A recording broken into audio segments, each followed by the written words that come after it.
aí pessoal, sejam bem-vindos a mais um PlayaCast. Seja abençoado com mais essa mensagem.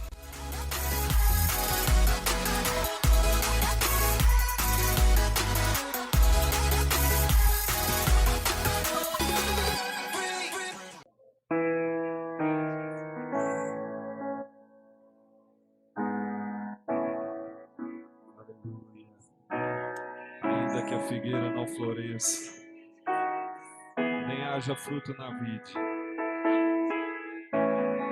todavia nós nos alegraremos, Senhor.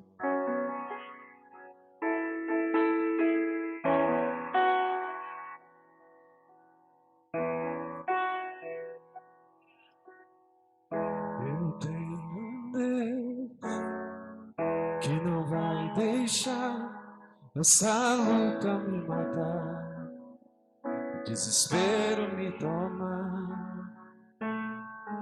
Por mais pressão que seja a situação, o controle ainda está na palma de suas mãos. Choro dura uma noite, mas a alegria ela vem pela manhã. Eu creio, eu creio. Choro dura uma noite, mas a alegria ela vem pela manhã. Eu creio, eu creio.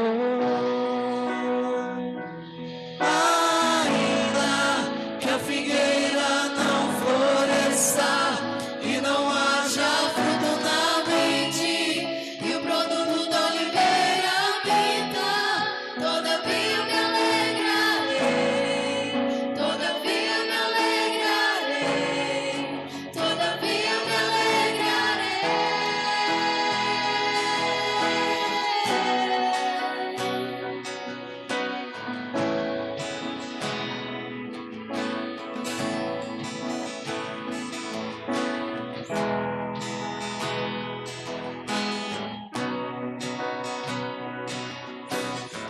Choro dura uma noite, mas a alegria ela vem pela manhã. Eu creio, eu creio. Choro dura uma noite, mas a alegria ela vem pela manhã. Eu creio, eu creio. Ainda que a figueira não floresça e não haja fruto na vide e o produto da oliveira pinta, todavia eu me alegrarei, todavia eu me alegrarei, todavia eu me alegrarei, todavia eu me alegrarei, todavia eu me alegrarei, todavia me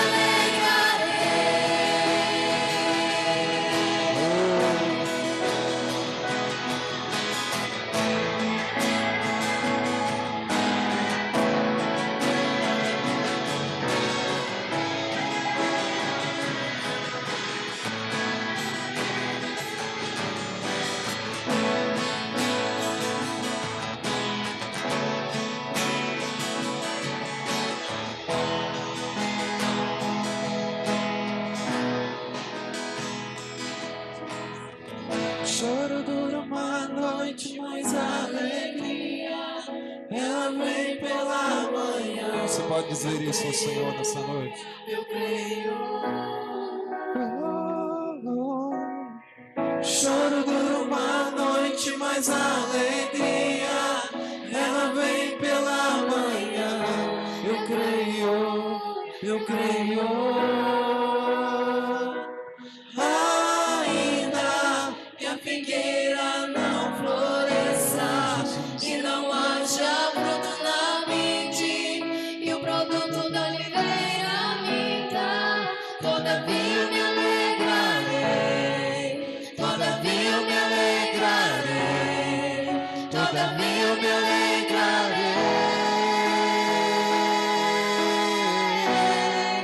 todavia eu me alegrarei.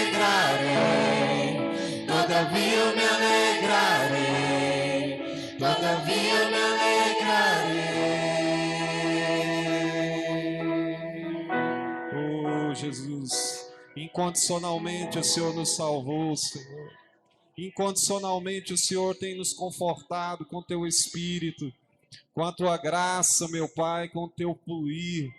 Que essa noite o Senhor possa, Deus, fazer com que a Tua palavra traga esperança. Que essa noite, ó Deus, o Senhor venha fazer com que a Tua palavra traga vida, e vida com abundância, Senhor. Pai, que a Tua palavra tenha poder de alcançar, Senhor, o inatingível, o inalcançável. Pai, o Senhor tem propósitos para essa noite. O Senhor tem um objetivo traçado para essa noite. Pai, o que nós queremos é que a Tua glória se manifeste, é que a Tua glória seja real, é que a Tua presença, Senhor, seja notória através, ó Deus, da explanação da Tua palavra, porque todavia nós nos alegraremos, porque todavia nós seremos livres, porque todavia o Teu Espírito está sobre nós, porque todavia o Senhor já nos deu esperança.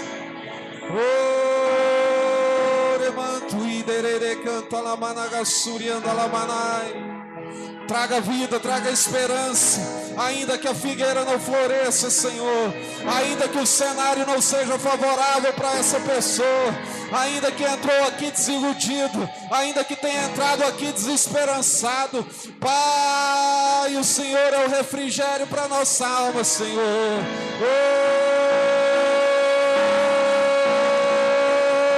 Alegria vem pela manhã.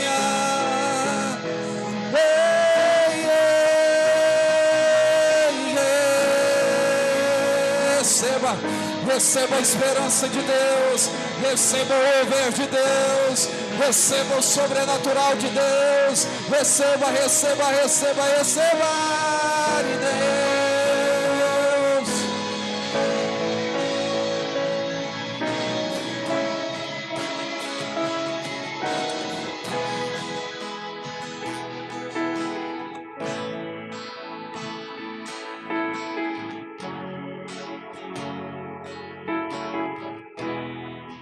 Eu posso ouvir um aplauso bem forte para o Senhor nessa noite. Aleluia.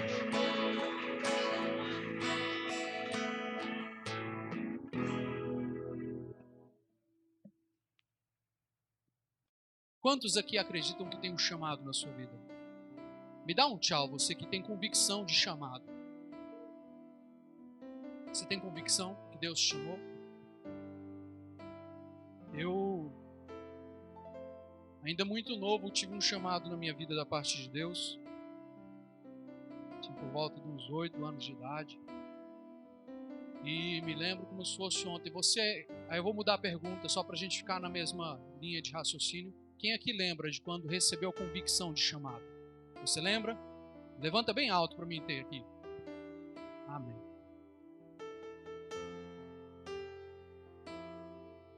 Você tem convicção de chamado. O meu, quem ainda não ouviu eu falar do meu passado, meus pais são divorciados, mas um pouco antes deles divorciarem, desde pequeno eu fui criado no meio da igreja cristã, no meio da igreja evangélica. E a gente, nesse meio termo, congregou em igreja batista, igreja presbiteriana, e por passar um tempo na igreja presbiteriana renovada, lá no Cruzeiro Novo, no Distrito Federal, a gente teve uma experiência com algumas missionárias da África do Sul. Eles vieram fazendo intercâmbio e na situação, essas missionárias e missionários, eles passaram uns dias nas casas dos irmãos, os irmãos os acolheram. Lá na minha casa tinha ficado a missionária Cora, e a comunicação não era muito boa, porque lá na África do Sul a língua predominante é o inglês, e a gente não tinha tanta ciência, então a gente se comunicava muito por gestos, né? E Deus foi dando graça. E em uma dos cultos que ocorriam, com as missionárias, com os missionários. Houve um grande avivamento naqueles dias, naquela casa. E eu ainda muito novo, e Deus usou a missionária Timba e me entregou algo poderoso da parte de Deus. E eu fiquei assombrado. E é engraçado, quando a gente recebe um chamado, eu ainda não tinha discernimento do que podia acontecer e nem tenho do que pode acontecer ainda. Apesar do que Deus fala, a gente sabe que Deus tem planos muito maiores para as nossas vidas. Você crê que Deus tem planos maiores para a sua vida? Porque a palavra dele próprio testifica disso. Ele fala, eu que sei que pensamentos que eu tenho sobre vós são pensamentos de paz e não de mal, para buscar o fim que você deseja. A palavra diz que os sonhos, os planos de Deus são mais profundos que os nossos, são mais, E eu lembro que quando a gente saiu daquele culto, eu e um primo meu, não era o pastor Rodrigo, um outro primo por parte de pai, Deus tinha falado algo com ele, e a gente, na nossa infantilidade, nossa pequenez, enfim, ficávamos mensurando quem tinha recebido um chamado maior da parte de Deus. Você está entendendo isso? Ah, mas Deus falou comigo que vai fazer tal coisa comigo e vai... Imaturidade. Apesar do chamado vir sobre as nossas vidas, será que nós estamos prontos para pôr a mão no arado? Eu pergunto para você se você tem um chamado de Deus na sua vida, e você me diz que sim. Alguns falaram, olha, eu tenho convicção. Eu lembro do dia da convicção, que eu recebi uma convicção na minha vida. O que Deus falou através daquela missionária que atravessou o oceano para vir abençoar aquela congregação, as pessoas que estavam naquele dia, me abençoar, se repetiu por diversas vezes, com pessoas diferentes, falando recorrências, de palavras proféticas ministradas sobre mim. Então assim, mas a maturidade a gente vai conquistando na caminhada, você crê nisso? A gente vai alcançando no dia a dia. O que eu estou querendo trazer aqui essa noite é que a gente tem em nós uma necessidade. E Deus tem propósito nas nossas vidas, para trabalhar nos nossos corações. E aí Deus chama, Ele te prepara, Ele te capacita, à medida que você dá espaço para que Ele possa fazer na sua vida. Porque Ele não vai fazer se você não der liberdade. Ele vai trabalhar à medida que você der espaço para Ele trabalhar. O chamado ele vem nas nossas vidas, mas nem todos atendem ao chamado. Você pode ter um chamado e dizer, ei presbítero, eu tenho convicção no meu chamado, mas a pergunta vai mudar aqui de dinâmica. Eu não quero que você, ao contrário das outras, eu não preciso me responder. Você tem respondido ao chamado de Deus na sua vida? Você me diz que tem um chamado, mas será que você tem respondido ao que Deus tem chamado na sua vida? A que altura nós temos respondido o chamado de Deus? Pergunto de uma maneira diferente. Temos um chamado, temos um propósito, mas o que nós temos feito com o nosso tempo, como temos gasto o nosso tempo para que o chamado se consolide na nossa vida e nós possamos ser efetivos naquele propósito ao qual nós fomos chamados? O que é que nós temos feito? Nunca se viu uma geração, nunca se viu pessoas que gastam tanto tempo particular, tempo pessoal, com coisas passageiras. Nunca se viu. E eu não estou aqui para entrar no mérito de redes sociais, como já está calejado todo mundo de ouvir falar nisso. Não, estou falando de outras outras tantas coisas. A gente gosta de apontar o dedo para quem usa as redes sociais, mas esquece que a gente perde horas a fio vendo filmes em frente à televisão que não trazem edificação nenhuma para nós. Passamos tempo conversando potoca, coisas que são irrelevantes. Passamos tempo fazendo esforço com coisas que não vão atrair glória ao reino, coisas que não têm peso eterno. Você foi chamado para ser eterno. Deus te fez a imagem e semelhança dele uma das características de Deus é eterna e por isso Ele enviou o Filho dele, o único Filho dele, para que você tenha vida, vida abundante, vida eterna. Você não foi chamado para esse tempo, você foi chamado para o tempo que há de vir. Nesse tempo, você vai desenvolver o seu propósito, desenvolver o seu chamamento, mas Deus está te preparando para o porvir. A gente passa momentos de adoração como esses aqui, e isso é só um ensaio para o que nós vamos viver lá na glória.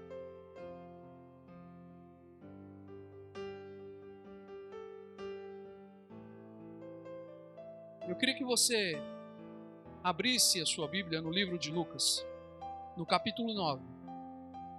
E à medida que você for encontrando o texto, o capítulo 9, você se coloca de pé. Como o livro de Lucas é um livro, esse capítulo de Lucas é um capítulo um tanto extenso, abre em 9:57, capítulo 9, versículo 57 de Lucas.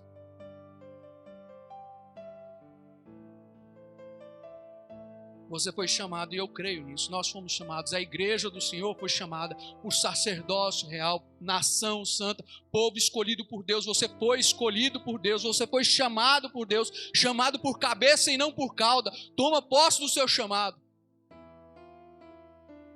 Mas a despeito de sermos chamados, eu queria ler um texto que inclusive nós discutimos sobre ele na nossa reunião de discipulado essa semana, que está no capítulo 9 de Lucas, o versículo de número 57. Nós vamos ler do 57 ao 62. Está assim: E aconteceu que, indo eles pelo caminho, um certo homem lhe disse: Senhor, eu desejo te seguir para onde quer que tu fores. E Jesus lhe disse: As raposas têm tocas, e as aves do céu têm ninhos, mas o Filho do Homem não tem onde reclinar a sua cabeça. E ele disse a outro: Segue-me. Mas ele disse: Senhor, permite-me ir primeiro enterrar meu pai. E Jesus lhe disse: Deixa que os mortos enterrem os seus mortos, mas vai tu e prega o reino de Deus. E outro também disse: Senhor, eu desejo te seguir, mas deixa-me primeiro despedir-me dos meus pais que estão na minha casa. E Jesus lhe disse: Nenhum homem, tendo posto a mão no arado e olhando para trás, é apto para o reino de Deus. Amém? Toma seu assento, feche sua Bíblia.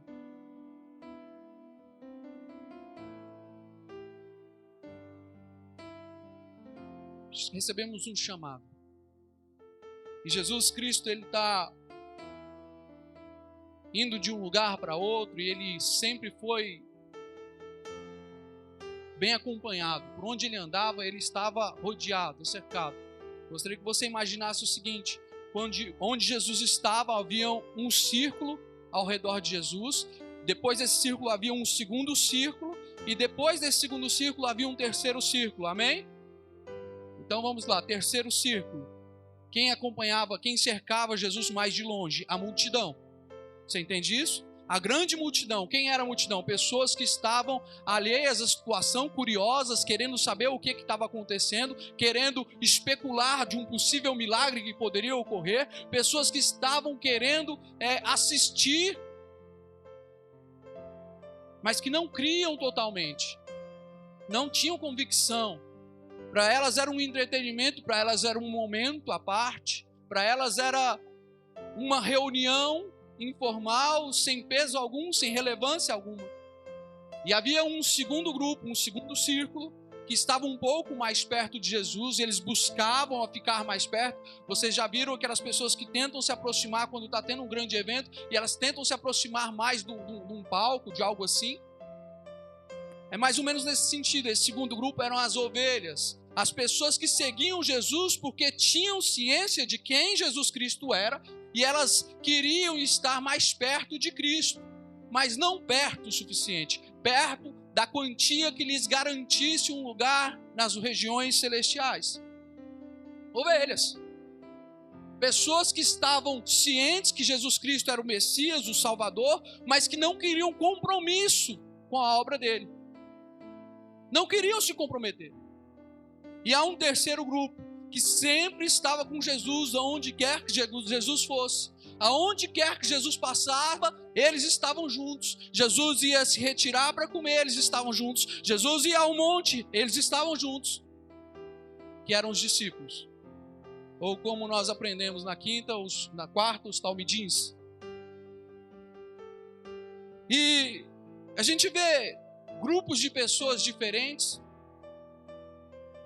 3 grupos distintos, e em meio a esses grupos, Jesus andando, vem um até ele e fala: mestre, tá aí, eu estou vendo aqueles caras lá, e talvez fosse uma dessas ovelhas, porque não era multidão, o caráter dele não era, ninguém se propõe e se dispõe de própria vontade de dizer: eu quero te seguir,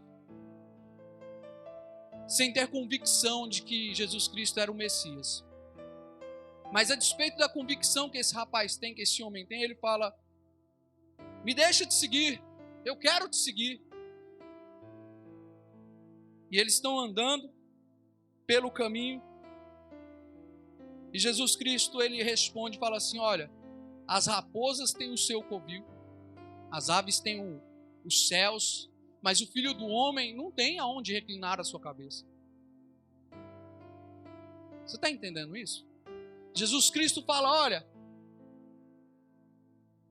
eu não sei o que você está esperando em me seguir, mas eu não posso te entregar o que os rabinos, porque segundo a tradição judaica, os rabinos deveriam oferecer aos seus talmidins, vamos colocar numa linguagem mais aberta, os mestres deveriam oferecer aos seus discípulos segurança.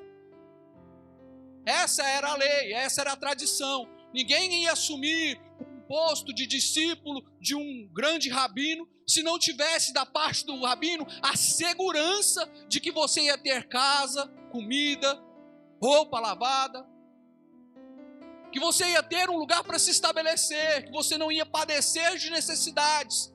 E Jesus Cristo chega para esse homem e fala: olha, eu sei qual é a tradição, mas eu não estou aqui para te oferecer a tradição. Eu não sei o que é que você está esperando para efetivar o seu chamado, mas Deus falou muito forte no meu coração. Ele está dizendo para nós aqui essa noite: ei, você está esperando segurança aonde? Para começar a fazer o que Deus te chamou para fazer.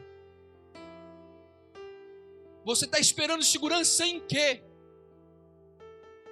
O salmista, ele diz: uns confiam em carros, outros confiam em cavalos, e esses eles caem. Mas os que confiam nas tuas mãos, eles se levantam e ficam de pé.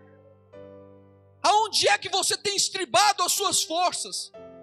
Porque o que esse homem está dizendo para Jesus é: se eu não tiver segurança, mestre, eu quero te dizer, Jesus é a sua garantia. Porque se Jesus não te bastar, não te adianta. O que Jesus está querendo dizer para esse homem é: olha, eu não tenho como te oferecer uma garantia, porque o evangelho ele não é aceito. As pessoas elas não me aceitam, provavelmente elas não vão te aceitar. Eu estou aqui pregando e muitas pessoas viram a cara para mim. Jesus vivenciou isso. Eu estou aqui falando e muita gente está torcendo o nariz. Os rabinos ali, eles não concordam. Eles põem a me perseguir. Você está pronto? Não tem um lugar para pôr a cabeça. Você está preocupado em descansar, em ter conforto? Não. Ser discípulo de Cristo não quer dizer que você vai ter uma vida confortável. Quer dizer que Jesus Cristo vai te bastar. E isso é difícil de entender. Porque a gente cresce dizendo que Jesus ele pode fazer, ele pode dar, e ele pode fazer e ele pode dar. Mas ele está querendo dizer: não alicerce a sua vida nisso. Não firme a sua vida nisso. Não ponha o seu coração nisso. Porque quando você coloca o coração nisso, você ainda não está apto para me seguir. E há um segundo grupo. Um segundo homem. Um segundo homem que também está lá seguindo Jesus. E é um texto mais, é a passagem talvez mais, né? Que ele pega e fala: Jesus pergunta para ele e fala: e você? Também quer me seguir? E aí o rapaz responde para ele: mestre, deixa eu enterrar meu pai primeiro. E a primeira coisa que vem na nossa cabeça é que esse rapaz está com o pai morto. Amém ou não amém? Amém? Mas não. Não dá, porque se o pai dele tivesse morto, ele estava preparando os rituais de sepultamento do próprio pai. A situação que está sendo proposta aqui e a resposta de Jesus advém dessa situação, porque ele entende, ele observa, entende o caráter do contexto. E o contexto nada mais é que esse homem, ele está querendo dizer o seguinte: olha, eu ouvi você dizer que não vai ter um lugar para me pousar a cabeça. Não vai ter. Então faz assim que meu pai morrer e eu tomar posse da minha herança e tiver condição financeira, eu vou. Você está entendendo? Assim que eu tiver uma condição financeira, assim que eu me estabilizar financeiramente, assim que eu conseguir o meu carro, assim que eu conseguir a minha casa, assim que eu conseguir um emprego digno, assim que eu me casar, ei, Jesus está voltando! E onde é que está o seu chamado? Quando Jesus Cristo te chama e fala: olha meu filho, e aí? Eu te chamei, eu entreguei na sua mão, o que é que você fez? Como é que você vai se apresentar diante do Senhor no grande dia?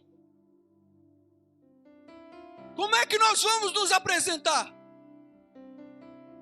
Ele fala: olha, rapaz, entende o negócio, deixa os mortos enterrarem os mortos. Deixa quem está morto enterrar quem está morto. Você vai e prega. Vai anunciar as boas novas. Vai pregar acerca do reino. Vai cumprir o chamado que eu estou te dando aqui agora. A gente pensa que o chamado, cada um tem um chamado específico. Amém ou não amém? Existe um chamado que é universal. Pedro, certa feita, e você provavelmente conhece a história, Jesus pergunta: Pedro, tu me amas? E ele fala: Jesus, eu gosto de você.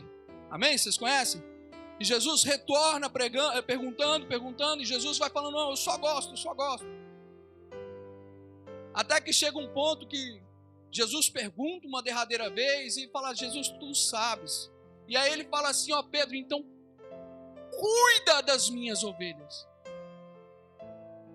Quando ele está falando para Pedro, ele está dizendo para mim e para você: ei, o chamado não é para Pedro, o chamado não é para o pastor, o chamado não é para o líder, o chamado é para mim e para você. Ei, cuida de alguém. Seja aquele que cura alguém, seja aquele que transmite graça para a vida de alguém, seja aquele que é exemplo para alguém, seja aquele que é o reflexo de Cristo na vida de alguém. Seja.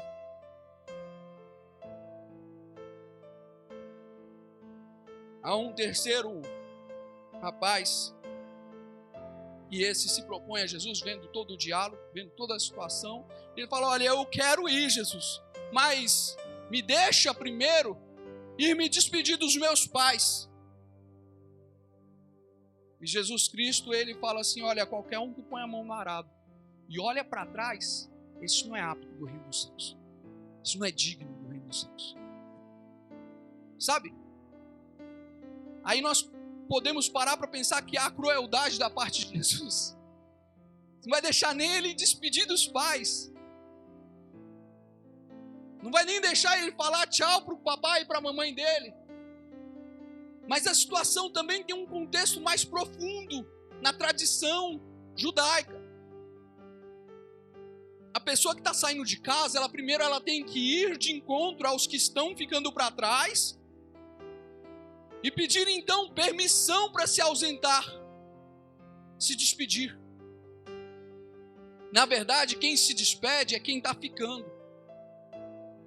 Ou seja, quando a pessoa que está ficando fala: vai com Deus, eu te abençoo, ou seja, ela está dando a sua validação na saída da pessoa.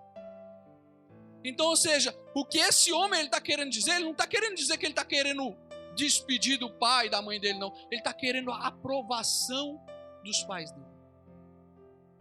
O chamado de Jesus Cristo vai além de aprovações humanas, quaisquer que sejam. O chamado para o reino independe de aprovações naturais, de aprovações humanas. de caráter natural. Cristo me chamou, Cristo te chamou. Ei, o que é que está te segurando? O que é que está nos retendo? O que é que está nos segurando? Ele chamou, Ele te escolheu, Ele tem te capacitado no decorrer dos anos, mas e o que é que nós estamos fazendo? O que é que tem nos prendido? Eu quero te dizer, Jesus é respaldo. Você não precisa de respaldo humano, Jesus é o respaldo que você precisa. Ah, eu preciso do respaldo do pastor para falar com o irmão. Não. Você precisa do respaldo divino. Você precisa de Deus na sua vida te orientando, por onde quer que você for. Você foi chamado? Então põe a mão no arado. Não desista. Quando ele fala sobre o arado, tem uma passagem muito interessante que a gente traz. Eu estava lendo e quando Eliseu foi chamado, você sabe o que Eliseu estava fazendo? Ele estava arando a terra. Quando Eliseu recebeu um chamado da parte de Elias para ser discípulo de Elias, ele estava arando a terra. Ele estava cuidando. Eliseu, ele era uma pessoa rica, de posses, família rica. Tinha dinheiro, tinha condições. E Eliseu pega e chama. Elias pega e chama Eliseu. E Eliseu pega e fala, olha, eu vou me despedir dos meus pais. Engraçado, né? Fala, eu vou me despedir dos meus pais. E Elias fala, vai. Porque o contexto é diferente. Ele sabe o caráter de Eliseu. E Eliseu fala assim, que ele vai, se despede dos pais dele, não na intenção de receber uma aprovação, mas na intenção, literalmente, de despedir-se. E ele pega toda a sua junta de bois e vende, e mata ela e distribui as carnes. Ele pega os seus carros, as suas carroças, os seus arados e queima eles. E fala, olha, eu abro mão de tudo para seguir. Eu abro mão. Jesus não está aqui essa noite pedindo para você abrir mão de todas as coisas da sua vida para você seguir e cumprir o seu chamado. Mas Ele está te chamando essa noite para você colocar na conta o que realmente importa. Sabe? Há um texto no livro de Lucas, no capítulo 14, versículo 28 a seguir, a qual trata da construção de uma torre. Nós falamos sobre isso também. Construção de uma torre. E fala que quem vai edificar uma torre, construir uma torre, tem que sentar antes de fazer e calcular o que vai gastar, para que quando chegar na metade ele não para. Eu parei no caminho porque não deu. Igual o Wesley comprou o terreno lá, né, Wesley? Fala, ó, eu vou construir. E chama todo mundo, faz um mutirão. E chega na metade do dia, acabou o cimento, a areia, não tem como construir mais. E aí? Tolice. Talvez é aproveitado por causa da mão de obra, né? Mas quando você vai se empenhar em alguma obra, em algum trabalho, você vai se empenhar em algum projeto, você tem que fazer a conta. Mas sabe o que está atrapalhando essa geração, irmão Elias? É que essa geração, ela se preocupa em colocar nas contas coisa que não devia estar na conta. A conta não fecha.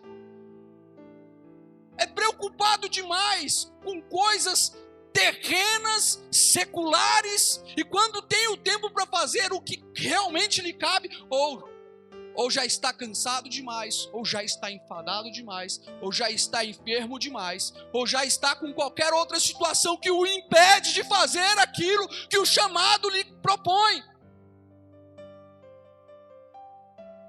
Aonde é que nós temos gastado o nosso tempo? Ou melhor, no contexto da mensagem, aonde é que o que é que tem entrado no nosso cálculo, na nossa conta? Nós precisamos parar de gastar tempo com coisas passageiras e preocupar com as coisas eternas. Aí você me diz, mas presbítero, você está me dizendo que eu não vou ganhar nada em troca, eu vou passar fome, eu vou passar necessidade. Eu nunca vi um justo sequer desamparado. Sabe o que a gente fala quando colocar na conta o que realmente importa? É se preocupar com o que realmente precisa ser preocupado.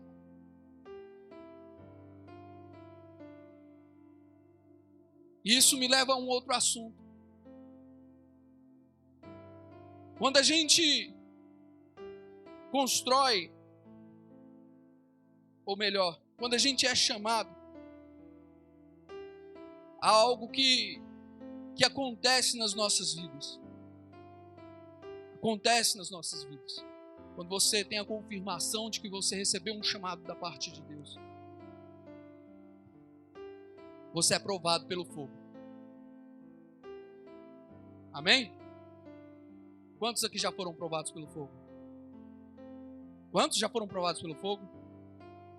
Mas que fogo é esse, presbítero? Aquele que eu sinto um arrepio e falo em línguas estranhas e pulo e dou um rodopio? Não. Fogo é esse? Aquele do porvir, ao qual as obras serão provadas lá no céu e Jesus Cristo vai avaliar e vai dar?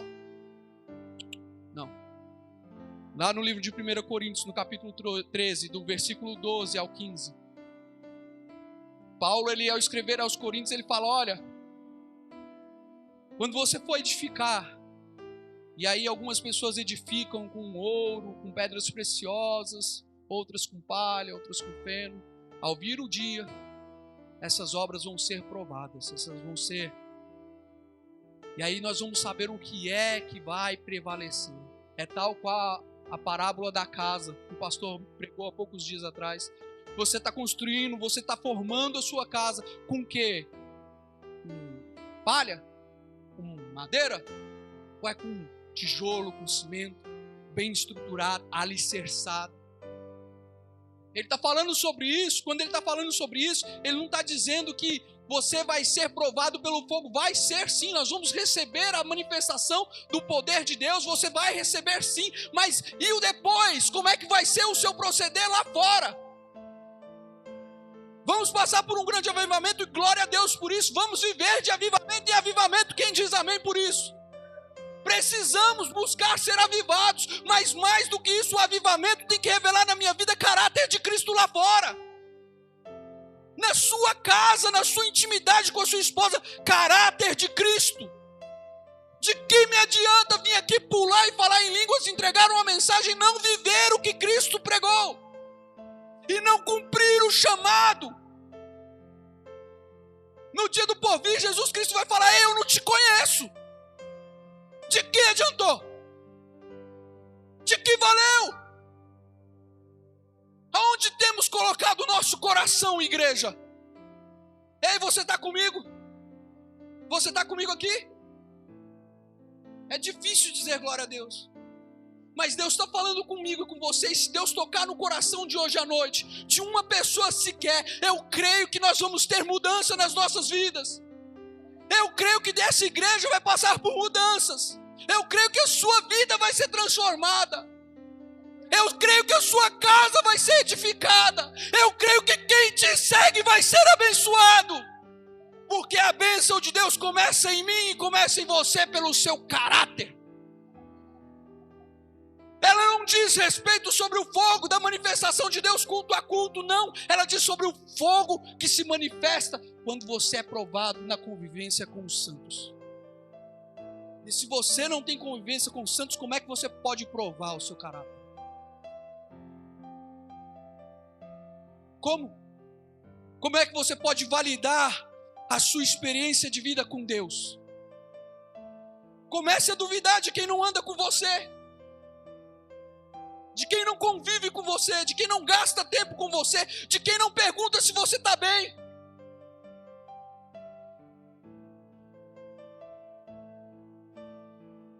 Ser provado pelo fogo. Isso fala de alguma coisa que é tão importante quanto o chamado Shipá, mais importante do que o chamado que é alcançar maturidade, porque muitos permanecem imaturos.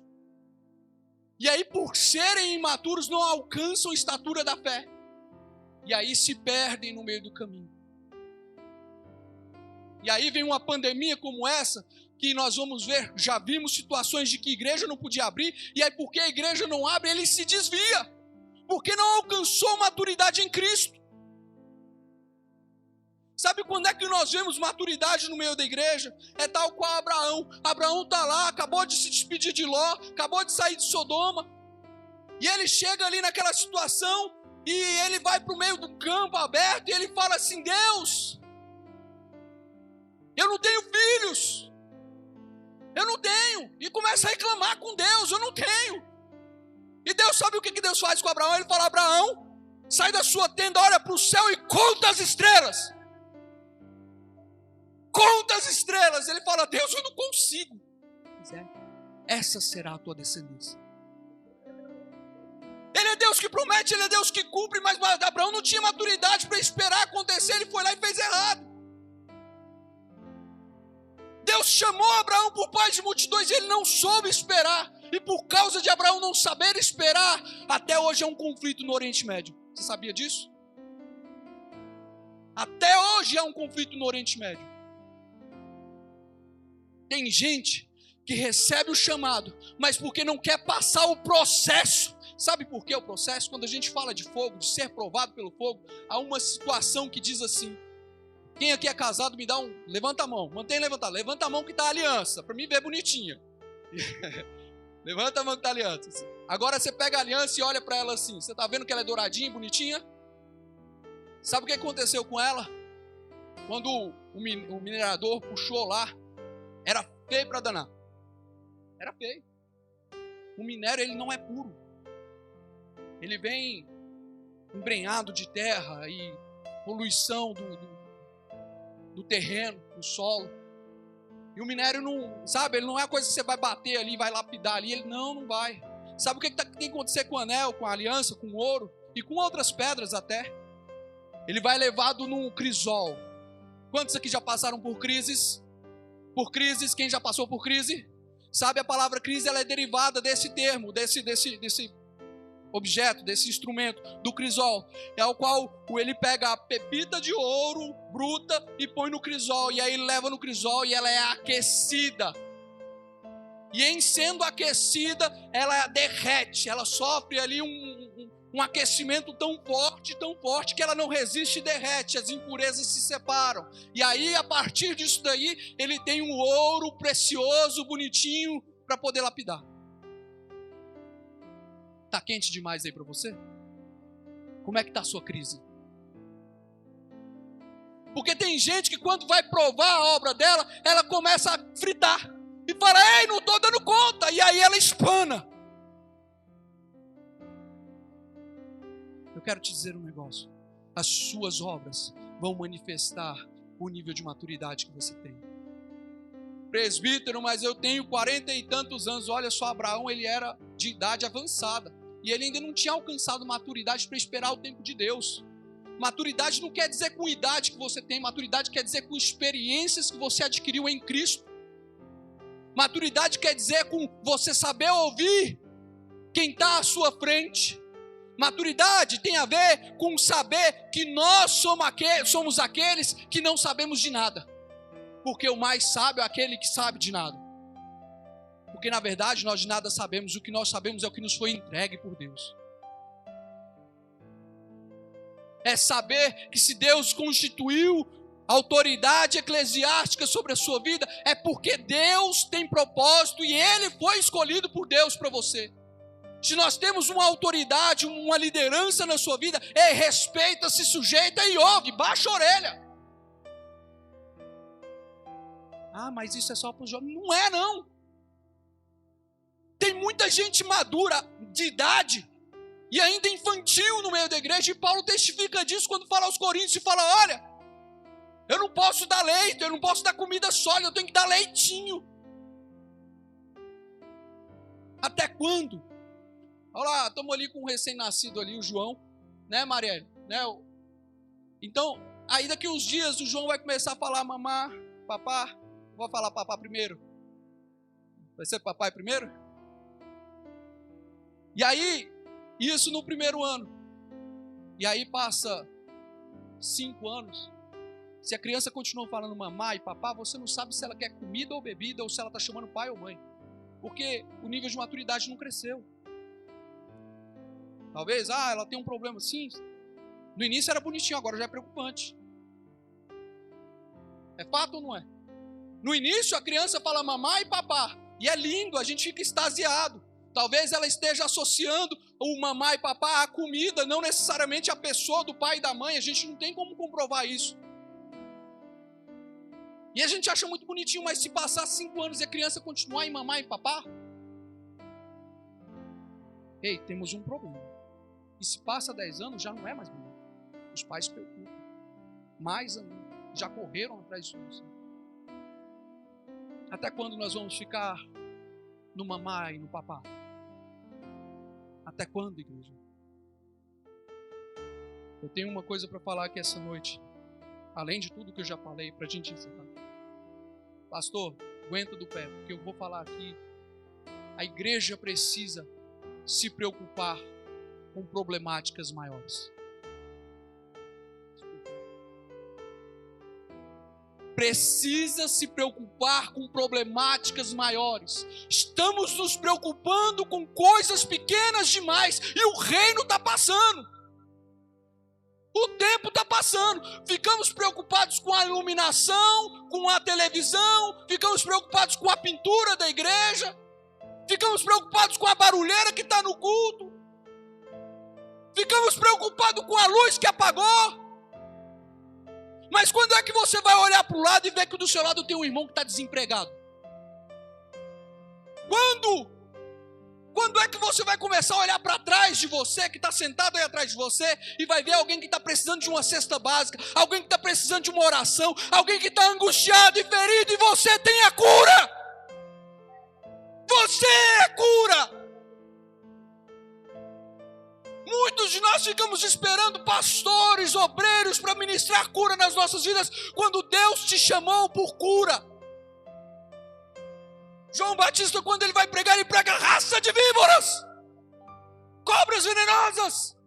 E de fato, ele tinha razão, porque somos todos cobras venenosas. Todos. Ai, presbítero, eu não sou não. É sim.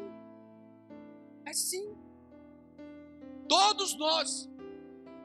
Certamente você já feriu alguém, você já machucou alguém, mas Deus também te chamou, porque você, apesar de ser uma cobrinha venenosa, apesar disso, o seu veneno produz cura.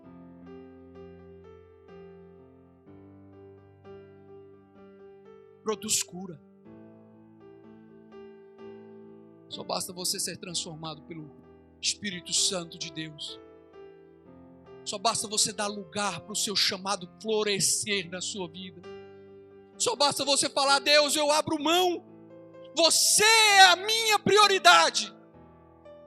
Aí Deus fala, Jesus fala no Sermão do Monte, Ele fala: olha, buscai em primeiro lugar o reino de Deus e a sua justiça, e todas estas coisas vos serão acrescentados.